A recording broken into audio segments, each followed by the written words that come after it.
Assalamualaikum warahmatullahi wabarakatuh.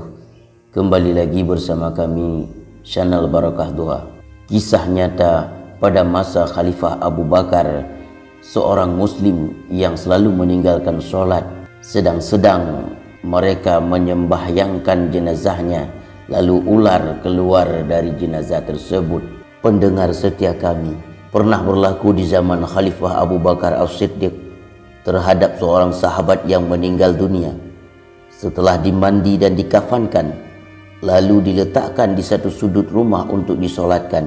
Semasa solat hendak dimulakan, tiba-tiba mayat itu bergerak-gerak. Tampillah seorang daripada mereka untuk menghuraikan ikatan kafan karena menyangka mayat itu masih hidup. Tatkala kafan itu terbuka, alangkah terperanjatnya mereka karena mayat itu dililit dan digigit oleh seekor ular.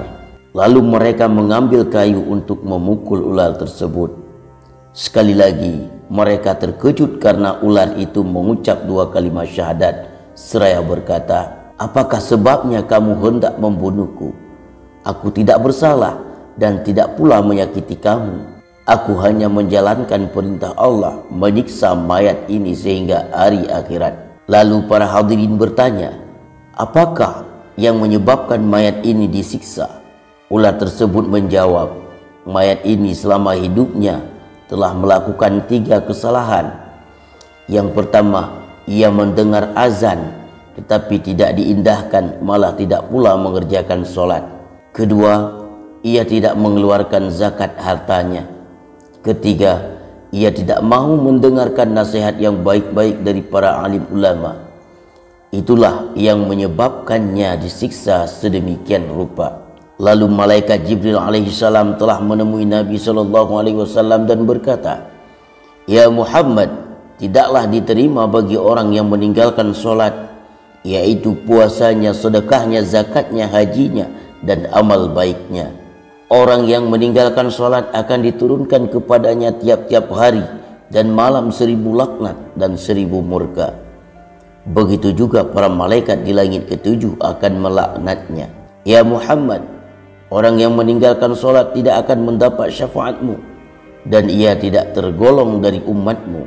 Tidak boleh diziarahi ketika ia sakit, tidak boleh mengiringi jenazahnya, tidak boleh beri salam padanya, tidak boleh makan minum dengannya, tidak boleh bersahabat dengannya, tidak boleh duduk besertanya, tidak ada agama baginya, tidak ada kepercayaan baginya, tidak ada baginya rahmat Allah, dan ia dikumpulkan bersama orang-orang yang munafik pada lapisan neraka yang paling bawah." Sabda Nabi SAW yang artinya adalah perjanjian ataupun perbedaan di antara kita dan orang-orang kafir adalah solat.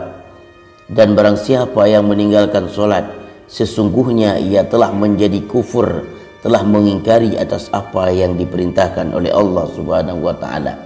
Wahai saudaraku, mari kita merenungi sejenak tentang ancaman azab bagi yang meninggalkan salat fardu. Apa guna kita hidup di dunia sekalipun berlimpah harta jika kita termasuk orang-orang yang kufur dan meninggalkan solat?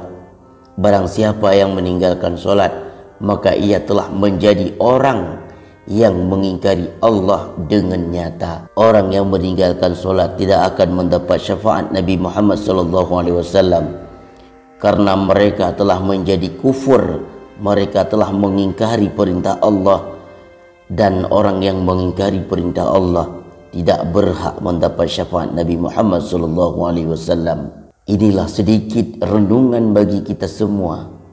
Kita harus berpikir 1000 kali apabila kita hendak meninggalkan solat. Maka senantiasa kita berdoa kepada Allah agar Allah selalu memberikan ketaatan dalam hati kita, agar kita selalu berubudiyah kepada Allah Subhanahu wa taala.